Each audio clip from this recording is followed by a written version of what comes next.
कहते हैं भाई भाई की पूजा होता है। ऐसे में 99 भाइयों की हत्या करने वाला अशोक महान कैसे हो गया। जो अशोक अपने प्रारंभिक जीवन में रक्त पिपासु था, हत्या करना उसके बाएं हाथ का खेल था। ऐसे में वह एक अहिंसक प्राणी कैसे बन गया, आइए जानते हैं। अशोक विश्व इतिहास के उन महानतम सम्राटों में अपना सर्वोपरि स्थान रखता है जिन्होंने अपने युग पर अपने व्यक्तित्व की छाप लगा दी है तथा भावी पीढ़ियां जिनका नाम अत्यंत श्रद्धा एवं कृतज्ञता के साथ स्मरण करती है। निसंदेह सम्राट अशोक का शासनकाल भारतीय इतिहास के उज्ज्वलतम पृष्ठ का प्रतिनिधित्व करता है। मौर्य राजवंश के सबसे ताकतवर राजाओं में से सम्राट अशोक एक था। बिंदुसार की मृत्यु के पश्चात उसका सुयोग्य पुत्र अशोक विशाल मौर्य साम्राज्य की गद्दी पर बैठा। जानकारी के लिए बता दें कि बिंदुसार की 16 पटरानियों से 101 पुत्र थे। इन पुत्रों का उल्लेख अलग अलग जगहों पर मिलता है। अशोक की माता का नाम सुभद्रांगी अर्थात रानी धर्मा था। बिंदुसार के पुत्रों में केवल 3 के ही नाम प्रमुखता से लिए गए हैं, जिसमें सुसीम, अशोक और तिष्य, ये 3 नाम हैं। सुसीम अशोक का सबसे बड़ा भाई था, जो कि तक्षशिला का राज्यपाल था। अशोक जो था यह अवंती उज्जैन का राज्यपाल था। और जो तिष्य है यह छोटा भाई था, जो कि बाद में तृतीय बौद्ध संगति का अध्यक्ष भी बना और बौद्ध भिक्षु बना। अशोक युवराज नहीं था। बिंदुसार ने अपने बड़े पुत्र सुसीम को अपना उत्तराधिकारी नियुक्त किया था। अशोक बचपन से ही सैन्य गतिविधियों में निपुण था। बौद्ध लेखों के मुताबिक राजगद्दी प्राप्त करने के लिए अशोक ने अपने सगे 99 भाइयों की हत्या कर दी थी। सम्राट बनने से पहले वह मौर्य वंश में चांडाल अशोक के नाम से विख्यात था। कहा जाता है कि अशोक का सबसे छोटा और सहोदर भाई तिष्य था।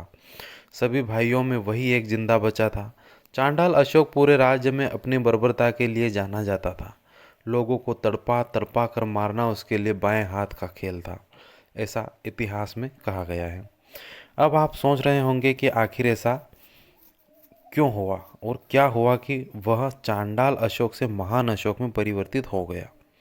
इतना ही नहीं, उसके अभिलेखों में सर्वत्र अशोक को देवा नाम प्रिय और प्रियदर्शी, देवताओं का प्रियत्व, देखने में सुंदर तथा राजा आदि की उपाधियों से संबोधित भी किया गया है। इन उपाधियों से उसकी महत्ता सूचित होती है। मास्की तथा गुर्जरा के लेखों में उसका नाम अशोक मिलता है, जबकि पुराणों में उसे अशोक वर्धन कहा गया है। अपने राज्याभिषेक के बाद अशोक ने अपने पिता एवं पितामह की दिग्विजय की नीति को जारी रखा। उसने आधुनिक असम से लेकर ईरान की सीमा तक साम्राज्य का विस्तार केवल 8 वर्षों में कर लिया था। बता दें कि बिंदुसार के शासनकाल में शक्तिशाली राज्य कलिंग ने अपनी स्वतंत्रता घोषित कर दिया था। अशोक जैसे ही महत्वाकांक्षी शासक के लिए हुआ असहाय था। वही इतिहासकार रोमिला थापर के मुताबिक कलिंग उस समय व्यापारिक दृष्टि से अत्यंत महत्वपूर्ण राज्य था। अशोक की दृष्टि उसके समृद्ध व्यापार पर थी। अतः अपने राज्याभिषेक के 8वें वर्ष उसने कलिंग के ऊपर युद्ध छेड़ दिया। अशोक का राज्याभिषेक 369 ईसा पूर्व के लगभग हुआ था और कलिंग युद्ध जो हुआ यह 261 ईसा पूर्व के लगभग हुआ। अशोक के 13वें शिलालेख में कलिंग युद्ध का उल्लेख मिलता है। इस शिलालेख के अनुसार कलिंग के युद्ध में 1,50,000 व्यक्ति बंदी बनाकर निर्वासित कर दिए गए और 1 लाख लोगों की हत्या कर दी गई और इससे कई अधिक लोग मारे गए। कलिंग के युद्ध में लाशों का अंबार देख अशोक विचलित हो उठा और उसने आजीवन कभी भी हथियार नहीं उठाने की कसम खाई। कलिंग युद्ध के बाद सम्राट अशोक का मन मानवता के प्रति दया और करुणा से भर गया। अशोक ने सत्य और अहिंसा का मार्ग वर्ण करते हुए महान बौद्ध धर्म को स्वीकार कर लिया तथा उसने अपने साम्राज्य के सभी उपलब्ध साधनों को जनता के भौतिक एवं नैतिक कल्याण में नियोजित कर दिया। राज तरंगणी के अनुसार अपने शासन के प्रारंभिक वर्षों में सम्राट अशोक भगवान शिव का उपासक था। वह अन्य हिंदू राजाओं की भांति रिक्त समय में विहार यात्राओं पर निकलता था, जहाँ मृगया में विशेष रुचि लेता था। मृगया अर्थात मनोरंजन करना या मनोरंजन के लिए पशुओं का वध करना।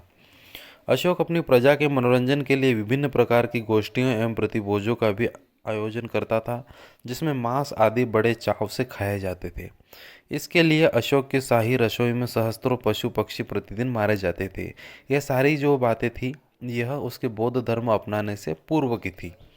सिंहली अनुश्रुति दीपवंश और महावंश के अनुसार, दीप और महावंश जो है यह श्रीलंका के दो महान ग्रंथ हैं जो कि बौद्ध धर्म के बारे में काफ़ी बातें बताते हैं।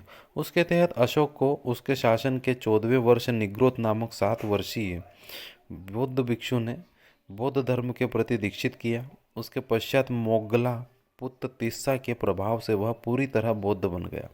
हालांकि दिव्यवादान में अशोक को बौद्ध धर्म में दीक्षित करने का श्रेय उपगुप्त नामक बौद्ध भिक्षु को दिया गया है।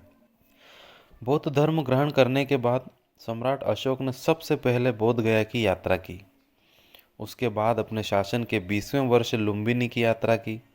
उसने वहां पत्थर की सुदृढ़ दीवार बनवाई तथा शिला स्तंभ खड़ा किया। चूंकि लुम्बिनी में भगवान बुद्ध का जन्म हुआ था, अतः लुम्बिनी को कर मुक्त घोषित कर दिया गया तथा केवल 1/8 भाग लेने की घोषणा की गई।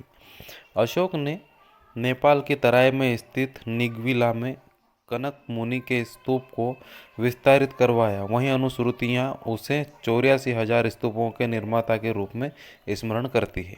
यहाँ उल्लेखनीय है कि अशोक आजीवन उपासक ही रहा और वह भिक्षु अथवा संघाध्यक्ष कभी नहीं बना। महावंश के अनुसार अपने राज्याभिषेक के 18वें वर्ष में अशोक ने श्रीलंका के राजा के पास भेजे गए एक संदेश में बताया था कि वह शाक्य पुत्र अर्थात गौतम बुद्ध के धर्म का एक साधारण उपासक बन चुका है।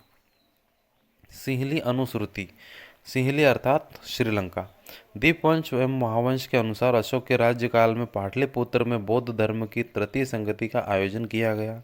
इसकी अध्यक्षता मोगला पुत्र तिस्सा ने या नामक एक जो बौद्ध भिक्षु था उसने की थी।